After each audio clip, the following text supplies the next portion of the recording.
Monday evening Mahakanda Sashti 6ஆம் நாள் நல்லபடியாக இந்த 6 நாளும் எந்த தடையும் இல்லாமல் முருகர் என்னுடைய விரதத்தை வந்து நிறைவு பண்ணி கொடுத்துருக்காரு. திருச்செந்தூரில் சூரசம்ஹாரம் 4:30லேருந்து 6 மணிக்கு. ஆனால் எங்கள் ஊர் முருகர் கோவிலில் 7 மணிக்கு மேலே தான் சூரசம்ஹாரம். நான் போன வருஷமும் அதை ஃபாலோ பண்ணி தான் நான் வந்து பூஜை பண்ணேன். அதே மாதிரி இந்த வருஷமும் இந்த டைமுக்கு தான் வந்து ஃபாலோ பண்ணியிருக்கேன். நான் வீடெல்லாம் க்ளீன் பண்ணி வச்சுட்டு சூரசம்ஹாரம் பார்க்கறதுக்காக கோவிலுக்கு போயிருந்தேன். சூரசம்ஹாரம் முடிஞ்சதுக்கப்புறம் முருகர் வந்து சுற்றி வரும்போது பார்க்கறதுக்கு அவ்வளோ அழகாக இருந்தது.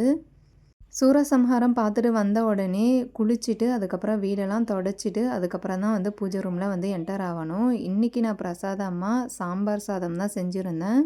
இன்றைக்கி செங்கோணம் கோலத்தில் 6 விளக்கு வந்து ஏற்றியாச்சு. இன்றைக்கி நான் சாமிக்கு 3 வகை அபிஷேகம் பண்ணியிருந்தேன். பன்னீர் அபிஷேகம், மஞ்சள் அபிஷேகம், அதுக்கப்புறம் சந்தன அபிஷேகம் பண்ணியிருந்தேன். இதோட திருக்கல்யாணம் பார்த்ததுக்கப்புறம் தான் காப்பு கழட்டிட்டு அதோட விரதத்தை வந்து முடிக்கணும். நீங்கள் திருச்செந்தூர் கணக்கு பண்ணி சூரசம்ஹாரம் பார்ப்பீங்களா? இல்லை அப்படி உங்கள் ஏரியாவில் நடக்கிற கோவிலில் சூரசம்ஹாரம் கணக்கு பண்ணி பூஜை செய்வீங்களான்னு கமெண்ட்ஸில் சொல்லுங்கள். ஓகே, பாய்.